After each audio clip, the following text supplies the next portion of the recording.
So in today's video, guys, I'm going to be pretty much putting the stock shocks back in the 240 and putting these SC wheels that I have right here with me.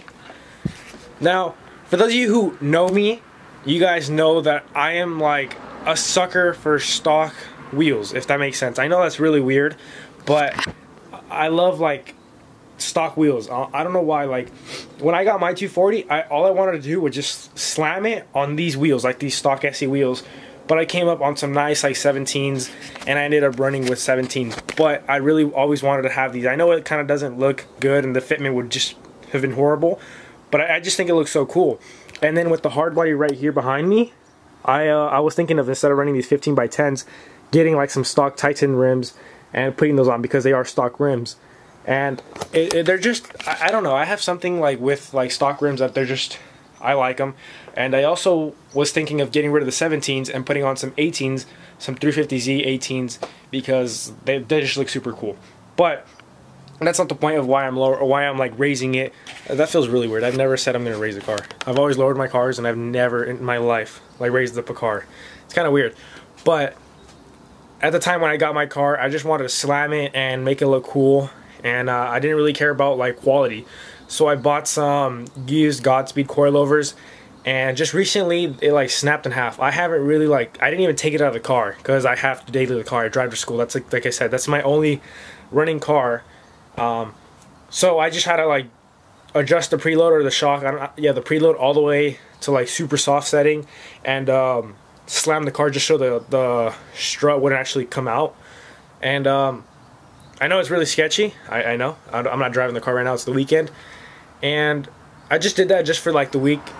But I just don't want to drive like that anymore. It's kind of really sketchy. So I ended up getting these. They're not stock shocks. They're lowering springs. But it's the same design as a stock shock. Like you can't adjust the height or anything. It's just, so there's pretty much a stock shock with lowering springs, I think 2 inches. But it's still going to be super tall. And since it's going to be super tall, I have to get rid of the 17s because it's going to look really weird. So I'm just going to put the stock wheels on and make the 240 look kind of stock, so I can still daily that.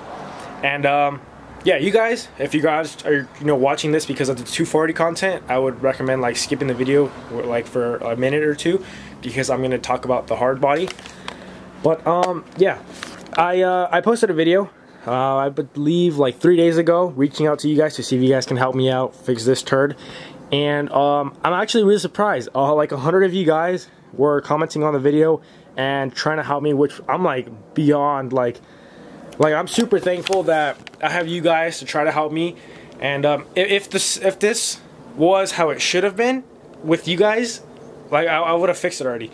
But what I'm thinking is going on is one of the codes that the OBD2 scanner shows is a crankshaft position A circuit malfunction, meaning either something's wrong with the wiring or the sensor itself is bad. And I was checking and there is no sensor. Like I know you guys tell me, look, it's right here, look, it's right here. It's not right there. I've seen, like, some of you guys have actually showed me pictures like on Instagram, like DMing me on Snapchat. You guys like went out of your way to help me, and you send me pictures of your trucks where they have them and mine doesn't have it there.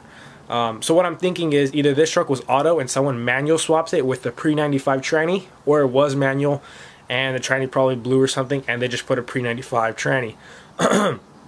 So that's like the only thing I can think of right now, that the tranny is pre-95 and they took it off of an earlier hard body, like a 93 manual hard body, and that's why the sensor isn't there. And then for the harness, because it's a 97, it should have that. I think they just like wired it to itself or jerry-rigged something so the truck would run. But I'm thinking the problem I'm having is maybe the fuel pump, because I did put an aftermarket fuel pump because I was like in the process of boosting it.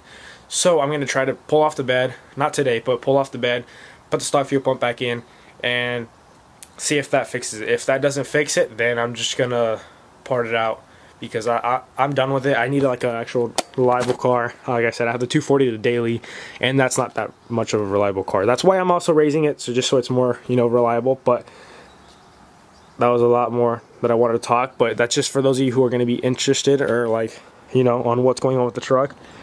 But I can't move this dang turd, so I have to do it on my street. I have to like jack it up and do all that, which is going to be quite fun. Now, for the ones who are going to be asking like, why are you making a video of like raising your car? The main reason is I just want this kind of for like memories, because I am planning on getting rid of this car sometime in the future, whether that's like right away, like today, or a year from now. Not that I'm saying it's gonna I'm gonna get rid of it today, but that's just kind of, you know, just me saying. But yeah, I kind of just want to have a video of my car when I had it, my interior, more for like memories, I would say.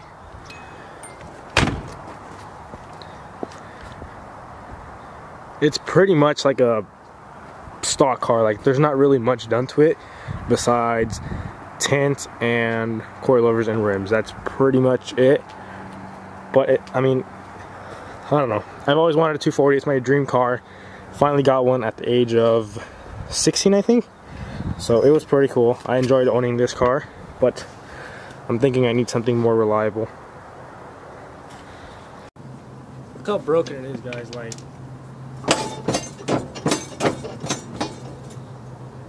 that is just sad.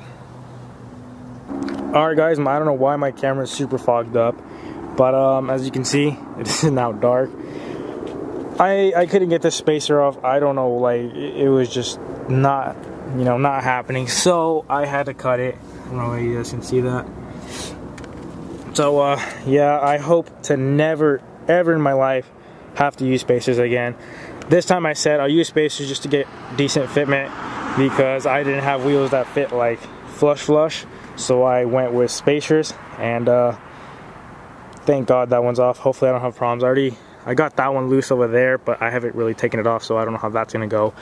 And hopefully taking the rears off goes well. I think it was gonna take me like, it was gonna be like a 40-minute job, but now it's gonna take me it's probably like 2 days. So I'm probably gonna just slap on the stock shocks, or the lowering springs I should say, the whatever lowering struts, put the SC wheels on in just the front, park it, and then tomorrow after work then I could do the rears, because I'm not gonna have enough time for today. Alright guys, the lowering springs are now on in the front along with the stock SC wheels, and same in the rear. Lowering springs are back in, and SC wheels of course same as the front. I didn't really record it because I'm sure there's a billion, you know, YouTube videos out there on how to put coilovers in. It's pretty much the same exact method, except it's a little harder this way because you have to kind of like push down on the suspension, because it's used to being so crammed up, like at least my setup, because it was on coilover, so it's super small. So you had to like push the travel like down just to stick it in, but it wasn't even that hard. You just push down with your foot, get it in. It's that easy. It's funny how much like lowering a car and putting wheels on can make a huge difference. Like, if I saw this rolling on the street, I would probably be like, I wouldn't pay no more than $1,000 for this. Like, just looking at it, I don't care if I had like a fully built 2J, just looking at the way it looked, I would be like, $1,000 max is all I would give. And then the way I had it before, all like gangstered out and super badass looking, I would probably offer like a lot more. But yeah, that's pretty much it for this video, guys. Just had to see the 240 go from this stage to the stage it was, and then back to this stage. It's kind of funny, but whatever. I'm just gonna wrap up this video, and then I'm gonna start filming another video on trying to get this turd running, because I just want to get it out of my driveway. But yeah, I hope you guys enjoyed the video. I'll see you guys on this video continuing off on this. So yeah, peace out, guys.